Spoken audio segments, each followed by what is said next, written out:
Namaste. Jai Shri Ram. Jai Shri Ram. Yes, so as you'll hear, I'm about to talk about why I became a Hindu. And it is a very personal journey. You're going to see me put many photos up of me as a child, explaining how I was a very normal British Christian child, and how I then discovered India through meeting my future husband and falling in love with India.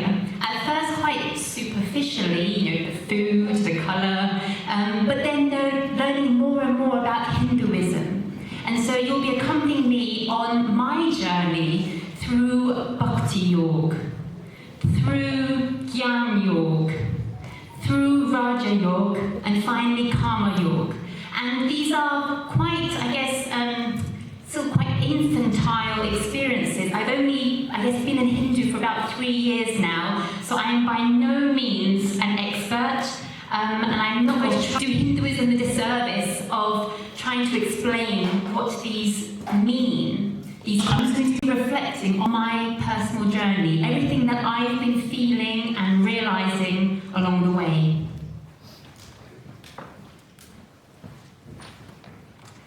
So, as you can see, I was brought into a Christian family. I was christened on my mum's side, and my mum's from Denmark. She's a Protestant Christian. On my dad's side, his roots are from Poland, so he's a Catholic. There was a bit of tussle in the family over which way I would be christened. In the end, I was christened a Catholic, but only ever went to Protestant churches, so it's all a bit of a mishmash.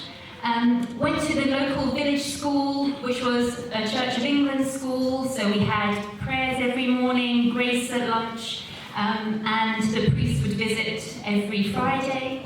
And then growing up, I loved my brothers and sisters, a very family-focused type of family, and very, very British upbringing. I think this photo was from the Queen's Jubilee, so we're looking particularly patriotic on that day. But yes, there was no doubt that I felt like a standard British person. And here in my secondary school photo, this was a grammar school that I attended, so not a faith school, but still we would sing carols, so it definitely had a Christian slant to it. Now, I've always been a very hard worker, did very well at school, and then studied physics at Imperial College. I afterwards did a PhD at Oxford, studying statistics, and applied to medical imaging, and that's now the industry, the sector that I now work in. I also did a lot of sport, I mean a lot of sport, like 3-4 hours a day. So working hard physically and mentally throughout my life, very full life. But in addition to working very hard, I also had a lot of fun. I had a really nice group of friends. I loved playing board games, I still do. I loved going on roller coasters, I still do. I went on one just a few weeks ago. I took my whole company to Chessington World of Adventures. So yes, worked really hard, but had a lot of fun as well. A really full life. I didn't think anything was missing, and then this young man came along, Akshay. Obviously he's from India. He's been living in the UK 13-14 years now, and we got engaged. And just a week after, it was my first visit to India. And so, some of the things that I absolutely fell in love with on that first trip, palak paneer. So I'm gluten intolerant and soya intolerant and can't have very much dairy. So it's always been really difficult for me to find things that I can eat in the UK because it's bread and pasta and pizza and all this. But in India, I had no problem at all. Love dal, love palak paneer, love matar paneer, love it all. I obviously love the weather. So much sunshine. I always find it so amazing that when I go to India, everyone is so looking forward to the rains, and I completely understand that, of course. But when I go to India, I don't want the rains, I want the sun, because in the UK, we have enough rain, and the last month, really, we've had enough rain. I loved the colour. I mean, just look it's the same outfit I'm wearing today. How colourful it is. And that was something that really made a mark on me in India. Just how colourful everything is. There's so much energy, life, colour, vibrancy. The people, they are, when we meet up with family and friends, they are singing and dancing. They're not just sitting talking about work. They don't do that at all, actually, thinking about it. They are singing and dancing and enjoying life, having fun. And I know it's a bit cropped off, but one of the things I really noticed is that the word zindagi is infused in so many songs. It's a theme of so many titles. It's a title in so many films that India, to me, it celebrates life. And I know that sounds really like a small thing to be saying, and you probably all take that for granted. But when you're coming from a place where, I grew up having sandwiches, which gave me a tummy ache all the time, and people would often put chips or crisps in their sandwiches, so that is the most revolting thing, but that's what many children in the UK eat, where we have rain in the winter and the summer, and where, when you go to work, this is what you see. Everyone is wearing dark blue, black, and dark grey. It's really dull. Yeah, so you can see why I just absolutely fell in love with India. Now, on that first trip to India, where did we go? We went to Kerala. So, a little small game here. Who can tell me where was the first place we went in Kerala? Alapura. Oh, I think I heard it. Kumarakom. Yes. That's in Alapura. Yes. Kumarakom. And yes, so we stayed in the hotel there. We saw the Mohiniyattam dancing. We boated on the lake. We went to the backwaters. Stunning. Really, really beautiful. Then where did we go? Munnar, very obvious. To the tea plantations. We went to see the Nilgiri Tars. And obviously we went to go and watch some Kalari Payattu.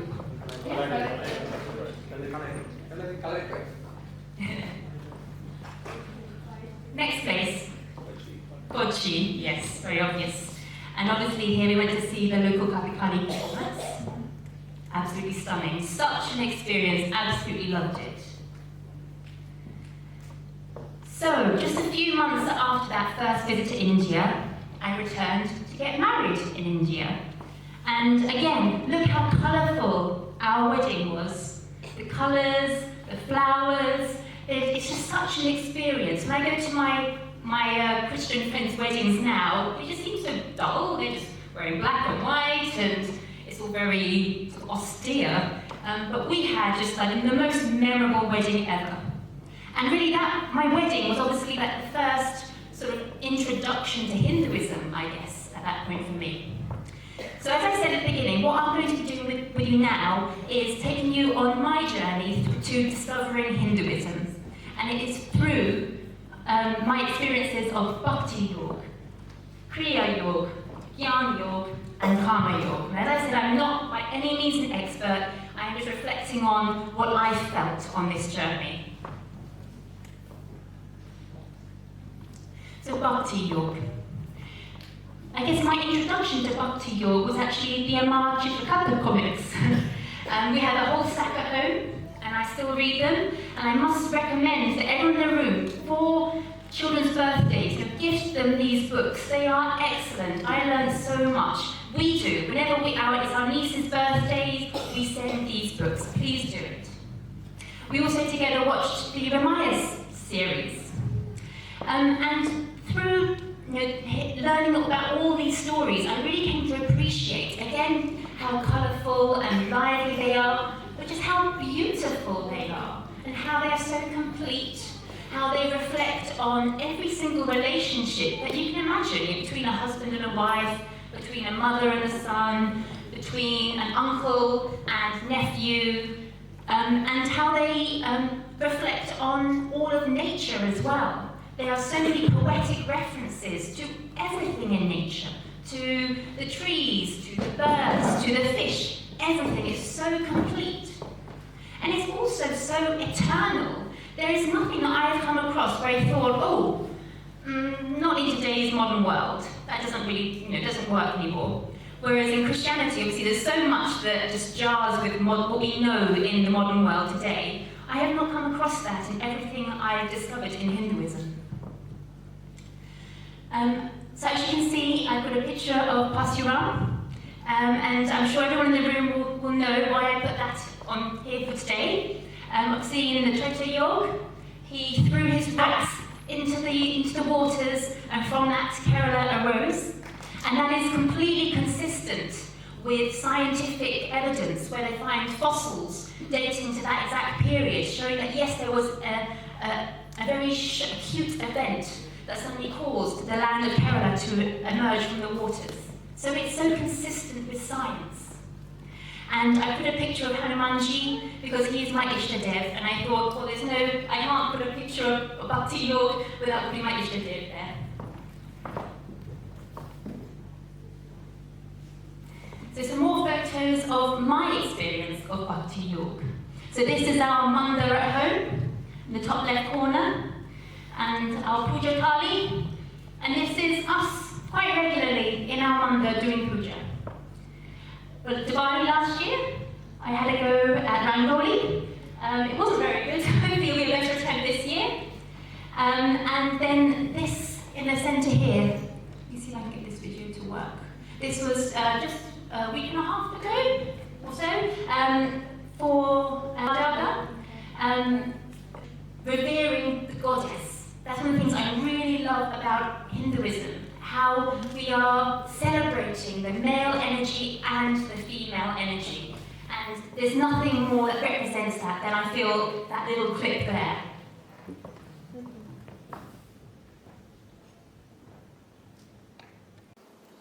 So, one of the things I so love about Hinduism is how you can express your faith in so many different ways. See, in Christianity, you go to church, you have someone talking at you, you maybe read your Bible a few pages every day, but that's kind of it. Whereas in Hinduism, there are so many different expressions of your faith. Yes, there is this universal code, Dharma, that everything has to be consistent with. But as long as you are consistent with Dharma, there are so many ways to express your faith. And many people don't realise that Kalari Payatu, I hope I'm saying it right, Kalari Payatu is an expression of faith. You just saw there that they were praying at the beginning and the end of their session. It's in such contrast within the West, where people go into sport to win medals and to be the best. That's not what's crossing these people's minds. They are going as an expression of faith. Same for dance. It's not a form of entertainment. It is a form of devotion to Bhagwan. It's just beautiful. So, the comparison. I'm sure everyone in the room is aware that in Christianity there is this, one of the core concept is that you are God-fearing because you don't want to go to hell. That is actually like the essence of it, I feel. So you live your life trying to do what you can to avoid that really horrible fate for eternity after you've left this material world. And there is a male God who tells you how to live your life so that you avoid going to hell. And it is a bit sort of finger pointing at you. You must do this, you mustn't do that. So you live your life thinking, oh, I mustn't do this because otherwise I'll go to hell. Which is in such contrast with Hinduism, where you have this shining example of Dharma that you're trying to aspire to so that you can rise up. It's not so that you can be feared down to avoid hell. You're actively rising up so you can try and reach moksha. It's such a more positive way of thinking. On a very practical level, it's a very positive way of thinking.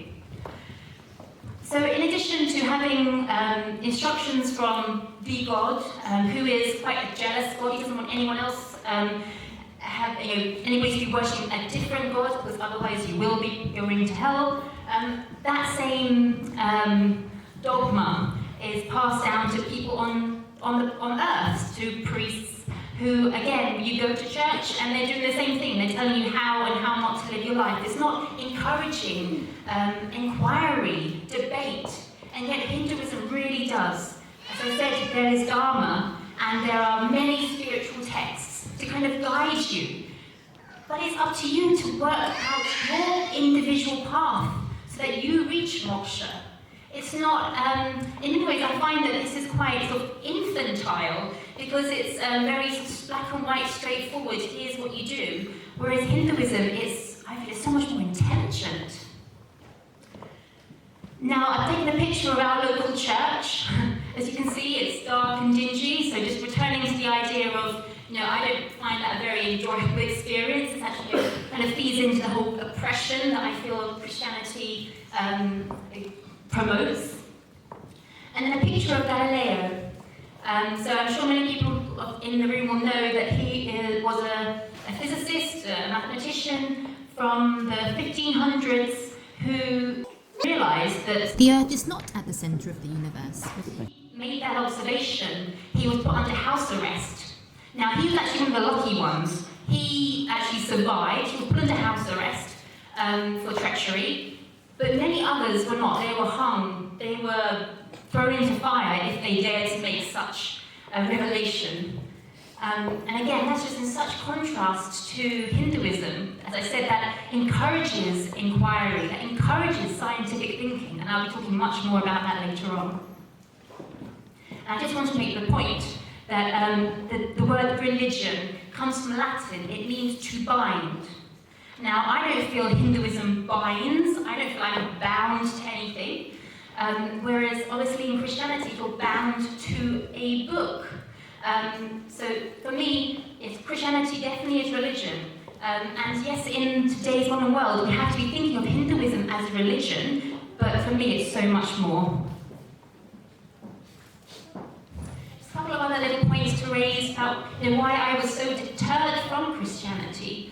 That the idea that people in the Italian mafia committing terrible crimes, as long as they confessed, actually it was all absolved. And I just didn't feel that was right at all. Obviously in Hinduism that does not chime at all. That anything you do commit, that karma comes back to you. It's Newton's third law of motion, that every action has a reaction. You have to pay that back. And obviously there have been a lot of scandals in the church. Don't need to go into too much of them, but here we have a Catholic school, and this is obviously a global scandal that is really coming out in the media at the moment. And then the point that the mentality of Christianity and other large global faiths is that, and it's actually summarised very nicely in this quote from Aristotle, plants exist for the sake of animals, and brute beasts for the sake of man, domestic animals for his use and food, wild ones for the accessories of life, such as clothing. And that is just not consistent with Hinduism at all, and it's not consistent with how the world should operate.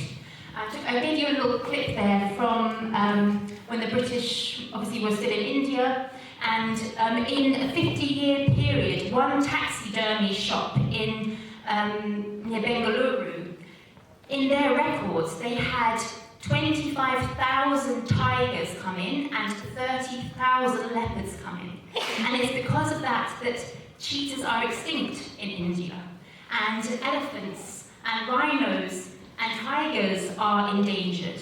It is just not right. It's actually quite disgusting, I feel, that with the Western way of thinking, and Christianity has taken from that, inspired from that, that the focus is always about humans. And it's not. We are just one of the things on the earth. There is so much more, and that's the way it should be. That is what's so wonderful about our earth, is the diversity, the beauty of diversity.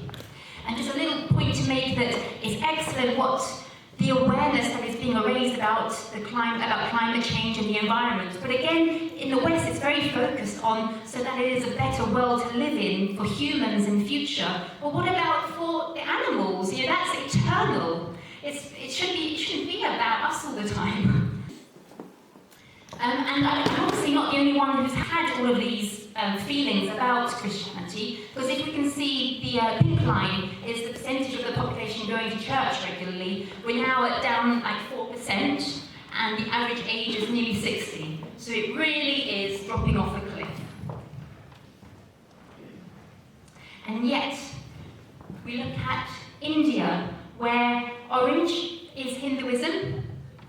Just see how large that orange is there, and compare that particularly against other parts of the world that have been colonized. So we can look at Africa, we can look at America, South America. You know, they all had their own native faiths before the colonizers came. And look, they're all blue, Christian, or green, Muslim. Look at India, it really stands out. I'm not saying that the conversion efforts that are going on in India are not terrible, they really are, but I don't think we applaud and celebrate enough just how resilient Hinduism is.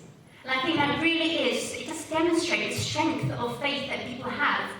And because billions and billions of dollars are being pumped in to try and convert it. So we really must celebrate ourselves. Okay, moving on from Bhakti Yoga to Raja Yoga. So everything in Hinduism, as I said, is up for an individual to experience in their own way. And it is absolutely fine that one person's Ishtadev is Hanumanji, another person's Ishtadev is Lakshmiji, Ma Lakshmi. Equally, it is fine for some people to resonate more with Jnana Yoga and others to resonate more with Bhakti Yoga. So Raja Yoga I have experienced, but not maybe to such an extent as Bhakti Yoga and Jnana Yoga. But in my case, what it has done is I took the Shambhavi Mahamudra course with Sadhguru when he came to London a few years ago, and started doing yoga asanas as well as Shambhavi Mahamudra. Now, before doing that, I was plagued with terrible, terrible chronic migraine, and after having done Shambhavi Mahamudra very conscientiously for 60 days, actually my migraines massively reduced, and in fact they're almost disappeared now. And I really do credit my experience of Raja Yoga for that. And since then, my husband and I have gone to visit the Isha Ashram, and I must recommend everyone to go if you haven't already.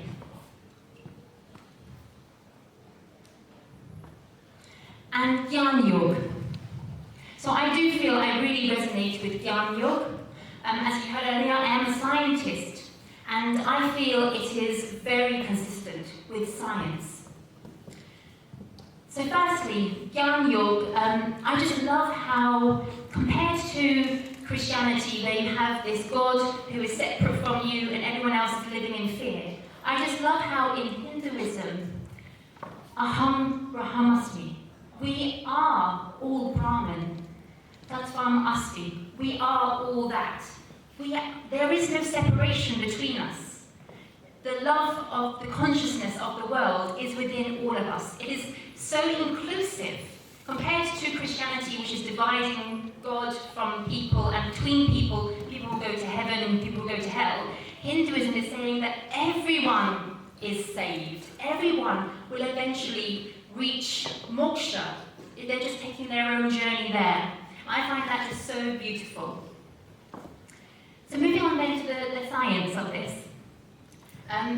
It's very clear from what I know so far about the Vedas that Hinduism promotes that energy and matter are not separate. They are completely interchangeable.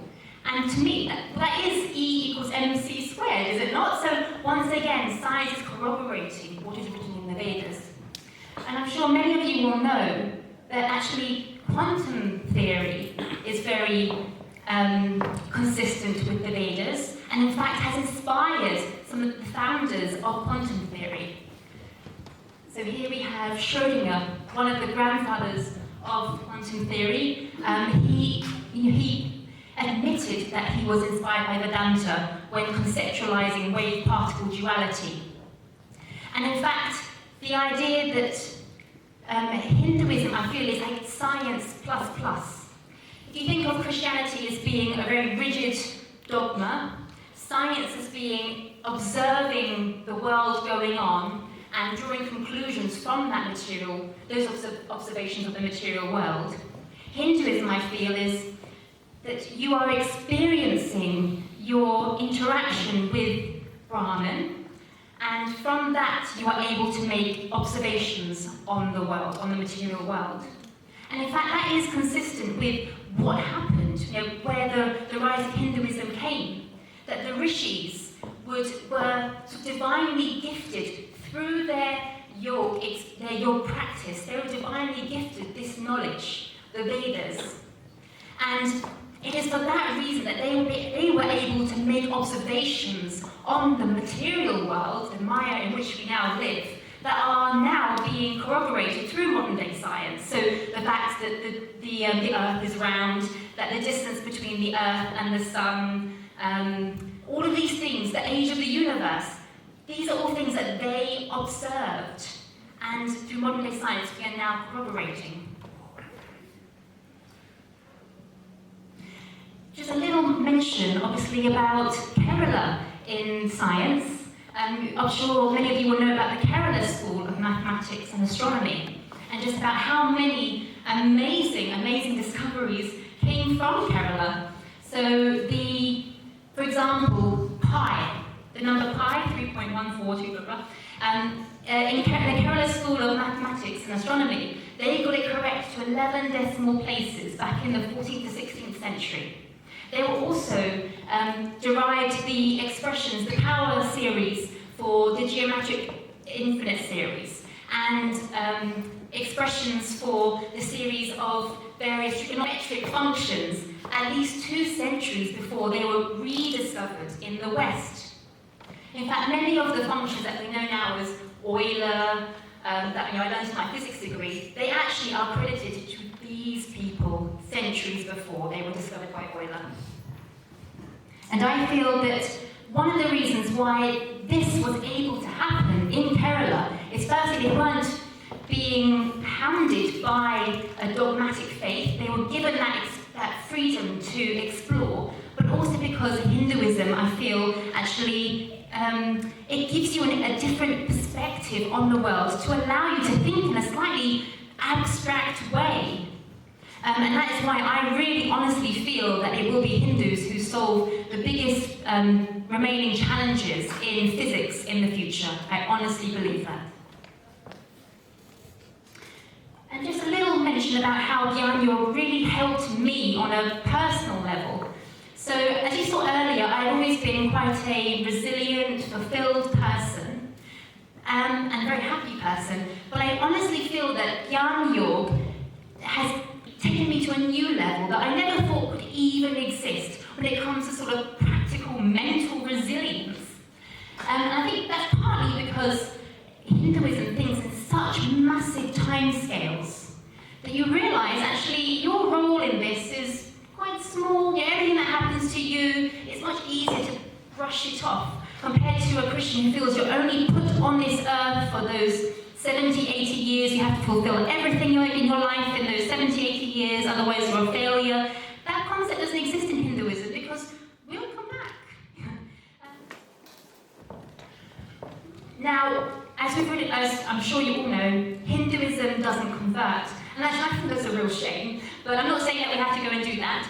But given my experience, everything I have benefited from Hinduism, I feel that the world could benefit so much from becoming Hindu. So in the UK at the moment, 1 in 8 UK school children have a mental health illness. There's terrible shocking statistic that 53% of the UK's teenage girls try to commit suicide. That's an NHS statistic. That is terrifying. But I feel that if they were open to exploring Hinduism, that number could drastically drop down. And you can see that Christianity really isn't resonating with these people. Look, 72% of the youth say they are now atheist. But, happier, how much more well-being they would have if instead they became Hindu. So just bringing this slide up one more time to just emphasize the point about how resilient India has been to all of these efforts to convert it from Christianity, from Islam. And it's not at all to undermine how much of a fight we need to have to stop that orange getting any smaller. We each need to take that mission to make sure that orange doesn't get any smaller. And obviously that orange is different size across different parts of India. I'm very aware of that. So, as I said, everyone needs to take that mission to make sure that Hinduism stays strong. And if anything, it grows. Now, what I'm doing is I have my own social media presence. I talk at these kind of events to try and promote Hinduism.